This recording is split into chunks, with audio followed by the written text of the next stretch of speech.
So it's Monday, so you all know what that means. It's time for a slightly delayed, we need to talk about ghosts. But it's a special one, it's a different one this week. So it is Monday when we're recording this, but I'm with Bekah. Hello. And Becca's going to feature throughout, so deal with it. So we've had a lot going on. So basically, as our patrons will be aware, I've had a bereavement in the family. So this morning, it's my uncle who's died, sadly. This morning we've went and seen some family, we've had bits to do, so it's been a little bit hectic since we've returned from London. And yeah, but we're going to do a normal episode, so it's just going to be done on the handheld. Becca's going to be in it. Yeah. I'm not going to sing out any Patreon names today. I will save them for next week, so if you've signed up to Patreon, your name still will be sung, and thank you very much. And if you wish to sign up to Patreon, you get access to over, guess how many hours, Bekah? How many? Over 200 hours worth. Get away. Yeah, of Patreon-only content. Oh my god, it's like 10 days. I know, largely solid. Largely featuring you. And you get 2 additional shows each and every week. One where I just ramble, and one where... So there's over 200 hours featuring me? No. You feature on about like maybe 40% of it. I need to start getting paid for this. Maybe. We'll see. I think you're doing all right. Anyway. So yeah, you get all that. And why not? And you support the show. And I sing your name eventually. So head over to patreon.com/we need to talk about ghosts. Now, what we're going to do, we're going to do the show as normal, just on the handheld. So what we're going to do right now is have a paranormal review. Right, this is the part of the show where I review something paranormal so that you don't have to, but I'm going to review something paranormal with the lovely Bekah here. Hello, Bekah. Welcome to the Paranormal Review. Thank you.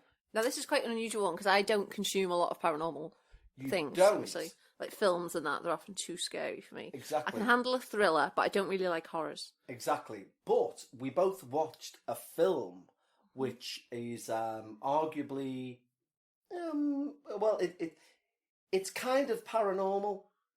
Yeah. But it's definitely a horror. It's definitely a thriller horror. Yeah. What persuaded me that it might be okay all right for for me, yeah, was the director, wasn't it? Yes, because it's a... M. Night Shyamalan. Yeah, I can never say that name. I might be saying it wrong, but... M. Night Shyamalan. Well, that's how I say it, but it could be wrong. Okay. Because anytime I say his name, M. Night Shyamalan, do you know, when at the end of Grease, a rama lama lama, a digga digga dong, dip up, do up, do up, shibbity bip, boom, shang shang, shangity bam, but up, dip, dip, dip, do up, do doop. When I say M. Night Shyamalan, I want to go into that. I don't, because you'd look like a fucking fool. Yes, yeah, you would, yeah. It's got a nice cadence to it. M. Night Shyamalan. Anyway. Yeah, there's I watched another film which isn't paranormal, but another film called Bro recently. Yeah. I watched it on a plane. Unfortunately, you didn't see it. You'd have liked it. I don't think you'd have watched it on your own, but you would have liked it if I put it on. And it's very funny for starts. But there's a scene in that where I won't kind of say anything to spoil it, but this so these 2 guys are dating and one of them's meeting the other one's parents. And at one point, they're in this restaurant and things get a bit tense. But it's like a musical restaurant, you know, they like burst into song and stuff. Yeah. And at one point, that song features like whip, we whip, but up, boop, really? shoo, and it's like they're having these arguments, and in the background they've got someone going like, oh, bam, boo, ba, oh, bam, boo, and it's really funny. It's a good film. Oh, there you go. There's a recommendation from Bekah. Yes, that's a non-paranormal review. Okay, but we did then watch Cabin in the Woods. Is it called? Is it Knock on the Cabin Door? Knock on the Cabin Door. Oh, Knock on the Cabin. Knock on the Cabin. Yeah, it's definitely, it features the word knock, I think. We should actually know what this is called if we're going to review it. It would be helpful, yeah. So I'll make sure in the title of the episode we put the real name of this film. I'm sure it's called, let's see, Knock on the Cabin. Yeah, unless Knock at the Cabin. Knock at the Cabin. But is that the right one? Called. Let me just check. Yes, Knock at the Cabin. Because The Cabin in the Woods is a very different film. It's a very different Probably film. one that I wouldn't watch. Probably one you wouldn't watch. But Knock at the Cabin. Yeah. It's an apocalyptic type of horror/thriller. Now, when you do these reviews, because this is a relatively new film, it's not like brand new, but it's relatively new. What do you avoid spoilers? I avoid spoilers. I I avoid spoilers to try and give a brief outline of the synopsis. See, this is where, because you are Terrible at spoilers. terrible at avoiding spoilers. Like, Yeah. you literally just come out, you'll say, I won't spoil it, but, and then you dive in and spoil it. Yeah, okay. Like, you're terrible Well, for I won't it. do that. So how much are we? Okay, so synopsis-wise, a family go on vacation to a cabin Yeah, in the woods. yeah. A strange man, who's Dave Bautista, Which by is the what way. got your attention. Yes, because he's a former WWE wrestling champion. Yeah. Walks out of the woods. He was good in that. He was an amazing actor. He's an amazing actor. Yeah. Better than The Rock, arguably. Who's another wrestler. Anyway. Was that for my benefit? No, that's for anyone who's interested in acting Oh, wrestlers. I know The Rock is a wrestler. And he comes out of the woods and he says to the daughter of the family, like, befriends her and says, like, we're here, me and my friends, to do something that we don't want to do. Now, go and get your dads, because it's like a gay couple with a daughter who is on this holiday. And so, like, go and get your dads and tell them that we're gonna, we need to have a chat with them. And it turns out that their group that have arrived at this holiday vacation, they believe that there's some sort that they can stop the end of the world. Yeah. Or stop Armageddon. Yeah, so Armageddon is coming, but in order to stop it, the family need to make a very difficult choice. To make a very difficult choice. And I think that's all in the trailer, so I think we're fine. That's all in the trailer, so we're fine. But in terms of acting, what would you have given the film out of 10 overall? A solid 7.5. Yeah, I think. Yeah, I would say so. Yeah, I thought it was very well acted. There's some really good actors in it. There's a lady who we've seen in. I think she's a British actress. I'm not sure. Yeah, I think she's British. She was in this apocalyptic thing that we watched as well. Wasn't God, this is going back. What was that called? That was Survivors, was it? Yeah, I think it was called Survivors. I think it was. Yeah. She played like an MP in that, didn't she, or something similar? Or Yeah, she ended so up becoming an MP or a leader.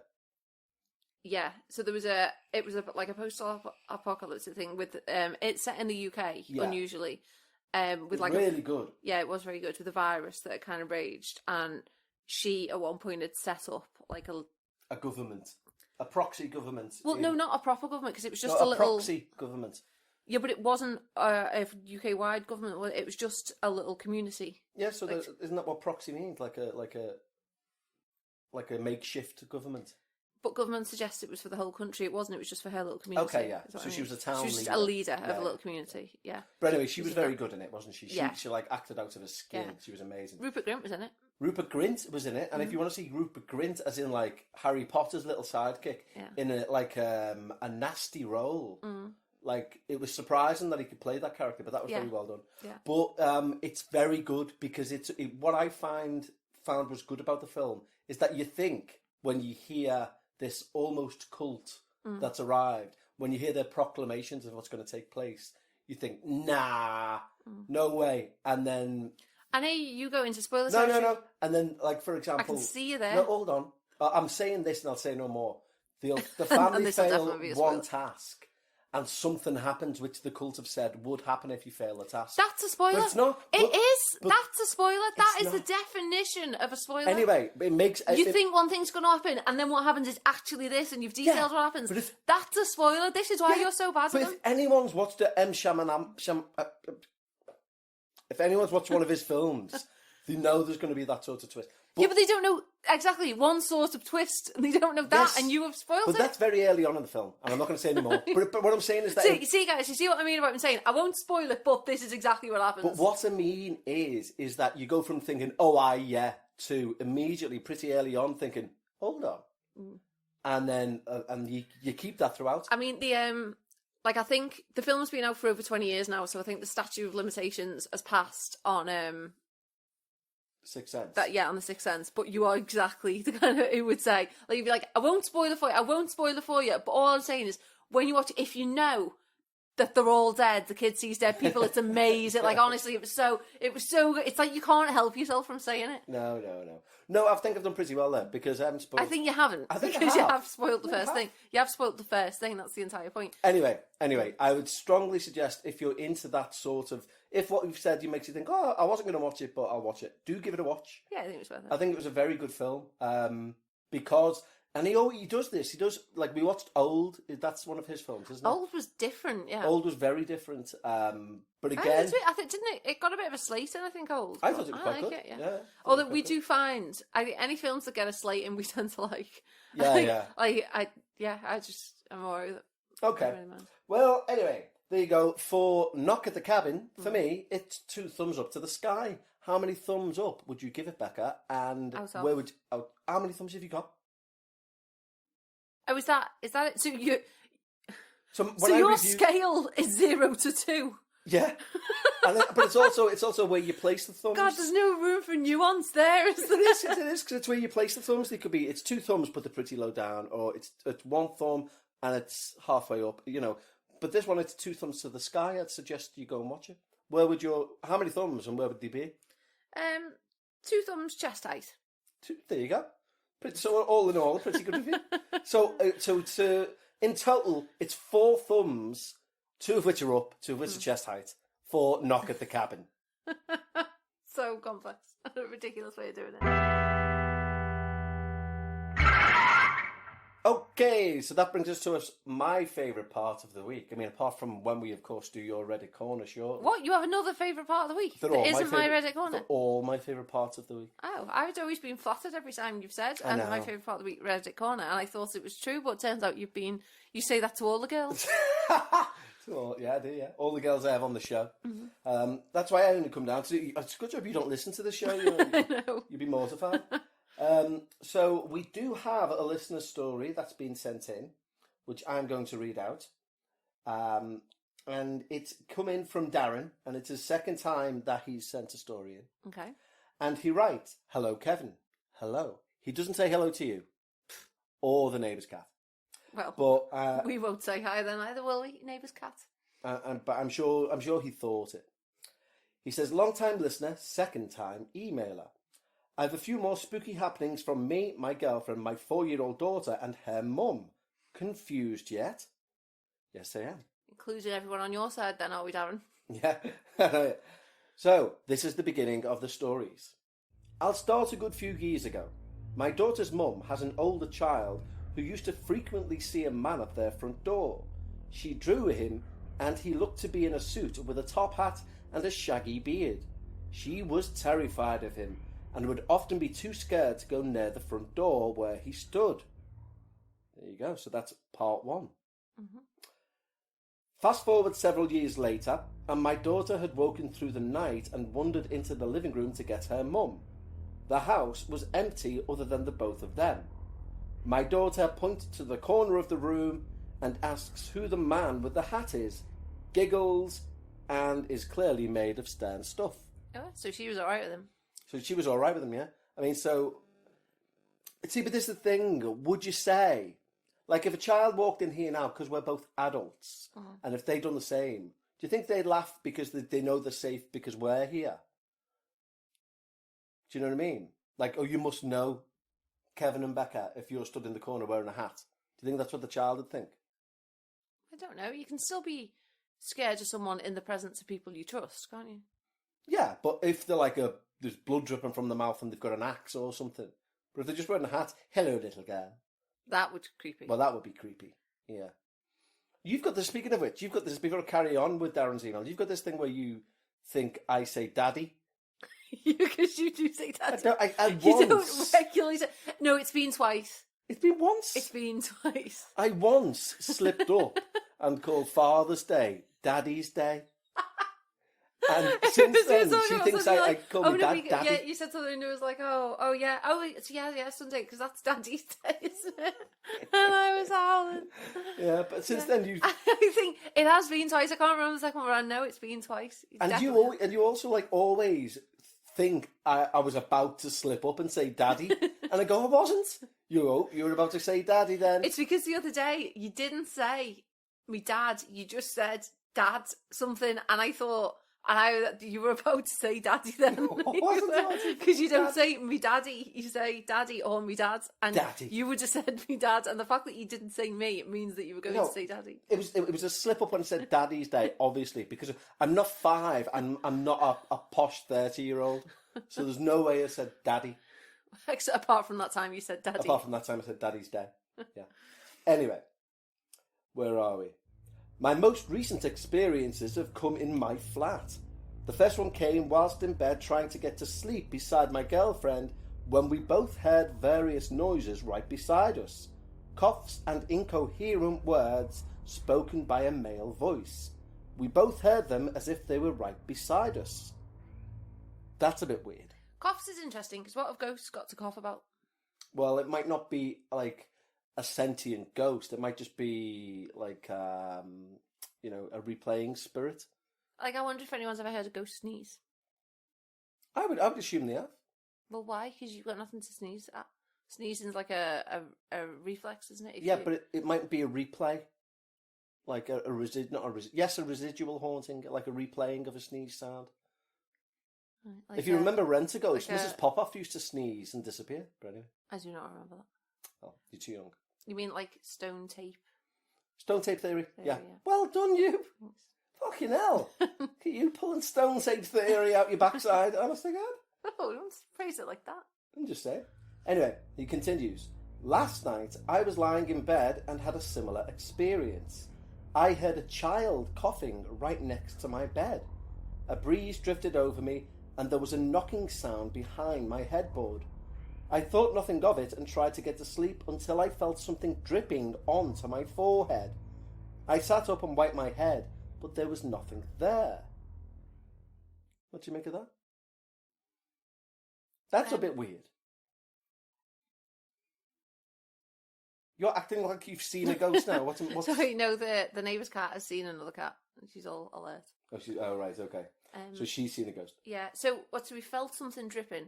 He heard a child cough right next to his bed. Yeah. A breeze drifted over him, and there was a knocking sound behind his headboard. But then, to be fair to Darren, he says, I thought nothing of it and tried to get to sleep. Fuck off, Darren. I would not be thinking nothing of it. Yeah, I would definitely be like, go and get the yellow pages, looking to pee. I mean, I think he said at one point they were in a flat, didn't he? Yeah. So, that hearing coughing in a flat is not unusual. No, I suppose. It depends on the thickness of the walls. But a breeze to go over him and knock it on the headboard is a different kettle of fish. Anyway, he does continue. I'm a bit of a skeptic, so I'm trying to rationalise it. Was I drifting off and imagining these things, or have I moved from one haunted house, in brackets, the story I told about Dorothy when living at Mum's, to a flat where activity seems to come and go? I've seen shadows at night as well. None are clearly coming from outside. I'm 3 flights up. Not sure how to rationalise that. Anyway, thanks for reading. Hope you had a wonderful WrestleMania weekend, Kev. Cheers, Darren. Well, Darren, thank you for asking about WrestleMania. I haven't had a wonderful WrestleMania weekend, as I mentioned earlier. Lots going on. I haven't even caught any of it. I annoyingly caught a glimpse of a spoiler. Oh, no. Yeah. So I've got 2 nights of WrestleMania to watch, and I know 2 results. Right. Which are annoying. One of which is the fucking main event. Oh, I'm sorry. Yeah. Do you know the actual result of that? Or? Yeah. But I've seen a photograph, basically. But I don't know why. So there could be a nice tease as to why. So anyway. But Darren, thank you so much for your email. And it's an interesting thing what you said at the end there about, was you just drifting off? Was it like a hypnagogic state? Because as I've mentioned before, we've mentioned it recently, where a lad I used to work with walked through a wall during one of my training sessions because I was in a hypnagogic state. I've also been in a hypnagogic state and seen notorious UK murderess Louise Woodward, who was known in the 90s for shaking a baby to death, stood by the side of my bunk bed whilst in a hypnagogic state. So, have you ever experienced anything hypnagogic-wise? I was napping the other day and I nearly asked you out loud if you wanted sauce with that. Really? Yeah. And I just about to say it and I thought, wait a minute, that doesn't make any sense. And by the way, a few people have asked if I saw a gimp during Hamilton. in reference to the fact of when I was fell asleep watching All My Sons, the theatre production, and was in a semi-hypnagogic state. And Bill Pullman stepped out onto the veranda, and a gimp was behind him. And I asked Bekah about why the gimp was there. Yeah, later. And she said, "Did you fall asleep?" And I was like, "Possibly." So people have asked. We went to watch Hamilton when we went to London last weekend. No, I stayed awake throughout. Because it was excellent. Because it was excellent. And I saw no gimps. I think you got quite into it, didn't you? I did get quite into it. We also went to the British Museum, interestingly.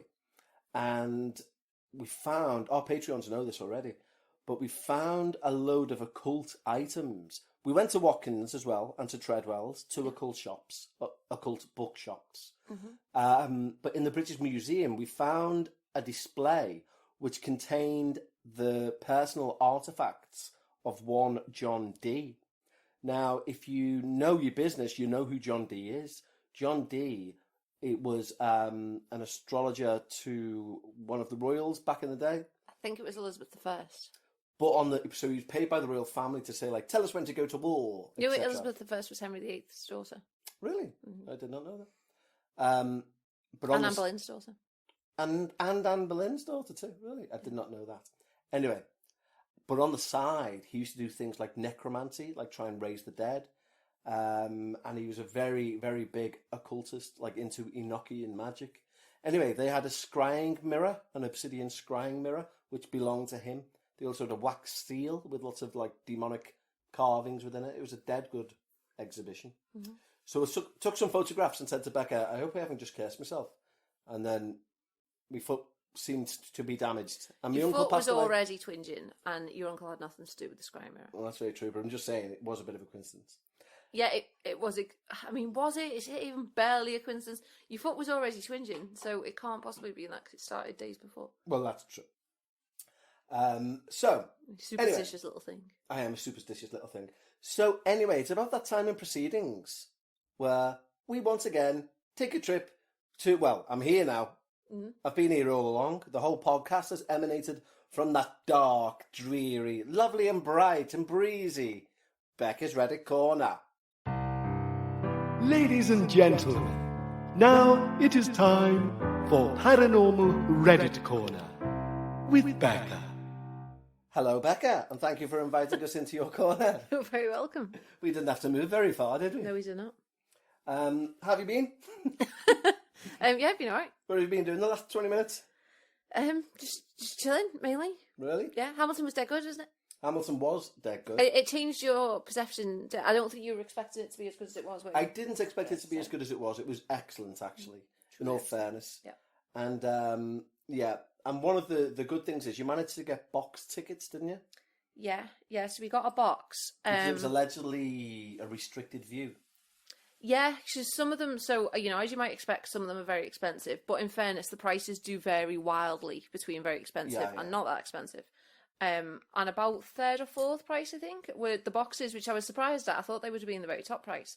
But looking at it, it said something like slight restricted view, like you might not be able to see the balcony on the stage. And reading the reviews, kind of people said, they barely use the balcony. And if you lean forward, you kind of can see it. Yeah. So I thought, no, we'll go for that, because I thought a box would be a lot more comfortable. They only seat 4, and obviously we'd be 2 of them in there. Thought it just, a bit more space. It's easier to get to the bathrooms, easier to get to the bar, kind of thing. So we booked the box, and it was brilliant, wasn't it? It was amazing, and it turned out, come with a butler. Came with a butler. I mean, when we say butler, don't It came with table service. It came with, it was a lady who came in and said, "I'll take your drink orders," basically. And then she brought us drinks. But they referred to them as a butler, not us. Well, she referred to herself as a butler as well. She was like, "Hi, I'm your butler for the night." Yeah, it was great, because as we came in, because like a little nerd, I'd ordered this merchandise package at night with a little bag. So as we went in, the tickets are getting scanned, I said to the lady, where do I pick this up? And she said, so you do it right, you go down the stairs. And then she said, 1 second, no, you're in a box, aren't you? And I said, yes. She said, in that case, you just ask your butler for it and they'll bring it to you. And I was like, oh, wow, this sounds so exciting. Yeah. And then we got there, we met our butler and we loved her, didn't we? She was very good. Yeah, she was good. Very good. Super exciting. So she wouldn't accept a tip, so we had to pretend to find money on the floor and pass it to her and give her a big wink as we done so. Anyway, none of that's paranormal, but we are going to talk about something from Reddit, as we do in your corner. Okay. And this is the story I've chosen for you. As per usual, I've not pre-read it, so it could be awful grammar, it could be awful anything. It's only 4 hours old. Right. And okay. it's Hot off the called, press. well, you can do the reading. Thank you. That's why you're here. Okay. This story is titled "My Experience with a Violent Ghost." Wow. It is. So the backstory of this story, great start, is me and my mates are hanging out, having a sleepover. We stayed up late and decided to see if a ghost was real. So we agreed to go to a haunted location called Ararat. Ararat, yes. Which is a ghost town in the Victoria region in Australia. Wow. This place is considered to be the most haunted town in VIC, presumably Victoria, yeah. Although I don't believe that before we went. But I already had a suspicion that ghosts are real, but I decided to see if a ghost is real. Go and experience the haunting yourself. This is going to be difficult to read. Great, I love it. Right. So next day, I'm just going to read it exactly as it is, okay? Read it as it is, Right, you know. So next day, we drove 2 hours to go to Ararat. The place we investigated was the infamous Arradale Asylum, which, if some sources is to be believed, was the most haunted asylum in Ararat. How many asylums were there for there to be a most haunted? No, it's the 4th most haunted asylum in a rat. Yeah. So we got the ghost equipment, such as a ghost box, REM pod, UV light, EMF reader, and all the other essential ghost equipment. Sorry, what? Just having a sleepover, and we decided to see if ghosts are real, and you had all of this equipment conveniently. I mean, to be fair, I don't have all of that equipment. Yeah. Mm. Oh, great! I was just going to say, oh, great, nice one. I am going to get onto Amazon immediately. Yeah. And all the other essential ghost equipment, nice and big, and waited till night by chatting theory in chess. When it was midnight, we went into the building with temps and EMF. My friends had the other equipment. We stayed there for 30 minutes until violence, with a capital V, stuff started to happen. Ooh. We heard a plate shatter upstairs and we dismissed it as old relics, but it got stranger, such as my friends smelled something horrible. We yet again dismissed it as really rotten food until my second friend... By the way, I don't want to reference them as friends, so I'm going to call them Kevin, Jeff, Notch, and Squid. What? Why would they be the names you give them? Kevin, Jeff, Notch, and... He doesn't want to use the name. He doesn't want to keep saying my friends. So it's Kevin, Jeff, Notch, and Squid. Them 4. Yeah. Kevin, Jeff. Fair enough. I'm a Kevin. Well, I don't know. The way it's written, it might be Kevin, Jeff, Notch. And Squid. Yeah. So, I don't think... Come up with a name for this guy. All right, Kevin, Jeff, Notch. There's no commas. So no, there's 4 of them. Kevin, Jeff. That's how I initially read it. Kevin, Jeff, Notch, and Squid. But what does Notch and Squid look like? But it's probably Kevin, Jeff, Notch, and Squid. In fact, this is like one of your stories because you're Kevin and you always talk about a Jeff. I do, yeah. I'm new to Notch and Squid land. So Squid got touched by a really hot finger, as he describes it, and we started to panic but stayed calm since ghosts want fear. So another 30 minutes went by. By the way, we were really deep in the asylum and Jeff's equipment started to go off. REM pod got touched and music box started to sing. So we found ghost activity and decided to get out of there, but Jeff got scratches on his back and Kevin was thrown like a toddler into a wall and injured his back. That's a bit of a concise reference. Maybe we need to phone the police there. How did he hit the wall? Just like a toddler would hit a wall? I don't know what that's like. Kevin was 95 kilograms, so overweight. All right. Fair enough. Poor Kev. What was Squid like? And was thrown across the room, and then we bolted. And after 5 minutes of running, how big's this place? 5 minutes of running, Notch was thrown so far and aggressively, he slammed headfirst into a wall and was knocked out. Fucking hell. At this time, all the equipment started to blur, so after 5 minutes of running, we got out of the asylum, hopped into the car, and got out of there. So these people are old enough to drive, do you reckon? I noticed nothing happened to Squid. Okay. After the experience, we went to the hospital and got back up to health. What, convalescence after all? All right. I got huge bruises all across my back and legs. Jeff got scratches on his back. Notch was in a coma for 3 weeks, but was okay. And Squid got a permanent fingerprint on his back. Permanent fingerprint? We explained what happened to the nurse, but Wow. she thought we were mentally insane, because that's how she'd phrase it, I expect, Yeah. and sent us to a psychologist. After 30 days, we were still frightened by that experience, that we swore never to talk about it again. Everyone was healed and back to normal. Now I believe in ghosts. Thanks for listening. Listening, interesting way of putting it when he's written it. Yeah. Thanks for listening, and it sounds fake, but our experiences was real. We won't be sending out videos and pictures of the stuff because we like our privacy. Thanks for the understanding. Posting and again, on Reddit. And again, thanks for listening. If you please excuse my spelling and mistakes. If you have any questions, I will answer if reasonable. If reasonable. If reasonable. What an Interesting. unusual way of phrasing it. And it's also it's an interesting one, that, I mean, because we haven't given out the name of the person whose story it was, and we won't. And they've used pseudonyms for the people involved. Yeah. So it remains a private affair. But does it sound? But I mean, can someone have a permanent fingerprint? I would argue not. I would argue Right, so- photo evidence of that is needed if you're going to make such a bold claim. So Squid got touched by a really hot finger and had the permanent fingerprints on his back.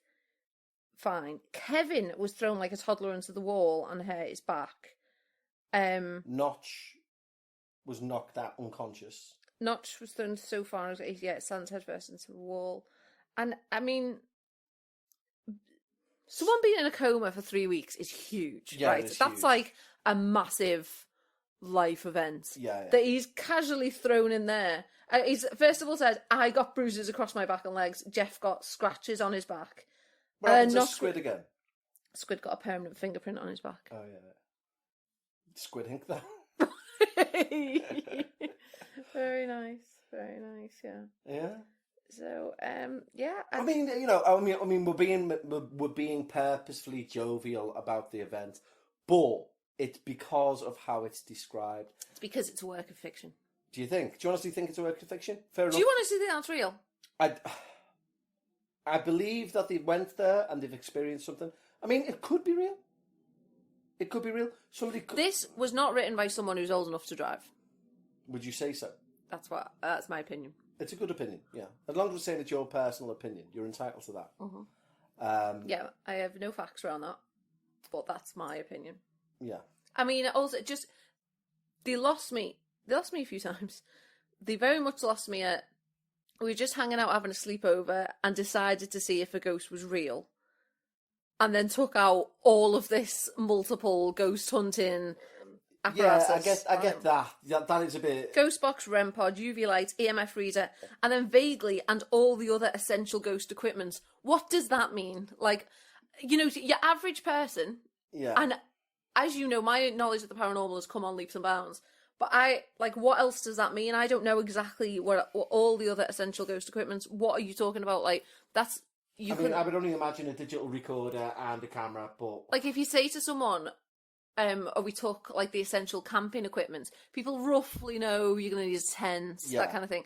All the other essential ghost hunting equipment, you know that people don't know what that is. I know, yeah, and also, but I do agree with you there. It's like making the statement, we decided to see if we would be any good at hunting.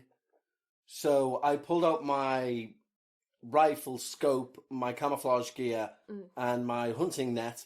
And you know what I mean? It's like, and my other essential hunting gear. Like, yeah, you can't say we decided to see if X, as in like it's the first time we came across the thought. Yeah, exactly. Like, why have you got all this stuff? Like, Yeah, what do you yeah. mean you wanted to see if a ghost was real? That's not a casual, hey, do you reckon ghosts are real? Yeah, I we're don't just know, what having do a you reckon? sleepover. Yeah, why don't we go to this haunted place and see? You won't believe this. I've got a ghost box. We've got a REM pod here. Yeah, EMF reader and everything. Yeah. I mean, you know, it makes for an interesting story. And you know what does give me an element of belief in it? It's almost, it's vagueness. Like, as in, like, the fact it's short. The fact it's like, you know, if you were going to make up a story. That's yours. Yeah, but if you're going to make up a story, I don't know. I don't know. I think there's an air of belief. I think it's 60% true. I think a group of teenagers have the equipment. They class themselves as ghost investigators. They've went to this asylum. They've experienced noises. Somebody has ran into a door and knocked themselves out cold.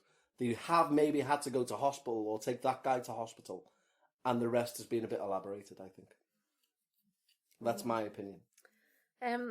It's not often you hear about a ghost touch being very hot. No, rather than cold. No, it is actually. It is actually. No, but it's a common misconception that. Sounds good. No, it's a common misconception that although you do have many stories. I haven't heard of it. No, well, you hear many stories where people say, and suddenly the temperature dropped. Yeah, exactly. Or I felt a cold spot, or. Yeah, but almost contradicting that. In places of alleged demonic activity, it's known for the heat temperature to rise. Okay, well, I haven't heard that often. Okay, well there you go. There's another feather in your paranormal cap. Mm. So if somebody says it couldn't have been a ghost because it was really warm, you can step in and say, "Well, actually." We'd say actually, it's likely to be a demon then. Yeah, exactly. Yeah. You can give them that joyful news. Yeah. I've got some good news for you. Mm-hmm. I mean, even things like the most haunted asylum in the town of Arras. Yeah. Like, how many asylums are there? Yeah. How many haunted asylums are there for this to make the most haunted? The most haunted, yeah. It's a fair point. Yeah, there are a lot of holes in the story. But, like a block of Swiss cheese. Yes, but that was Reddit Corner with Bekah. Yeah. Thanks. I mean, that's how I say it. Oh, go on then. Thank you for visiting Reddit Corner with Bekah. You're very welcome. Is that what you said? That doesn't feel right. I should be saying thank you. Yeah, you should be saying thank you, but I'm saying thank you to the listeners, not to you. Oh, okay. All right, so you can thank me. Thanks, Bekah. You're welcome. There you go. And thank you guys for visiting Reddit Corner. They've all just said in unison, thanks, Bekah. I mean, you're welcome. You're really struggling with this. I really am. You wouldn't think it was a human being. Rather than a human doing. Anyway, guys, that wraps it up for this week. Thank you. I know it's been a bit of a strange one, but, life is strange. It's got in our way this week, should we say. And, but as always, we deliver the goods. Don't know why I said that aggressively. It was a bit aggressive, yeah. You know what they say, the paranormal podcast must go on. Exactly. The PP and tatty bye. Bye, guys.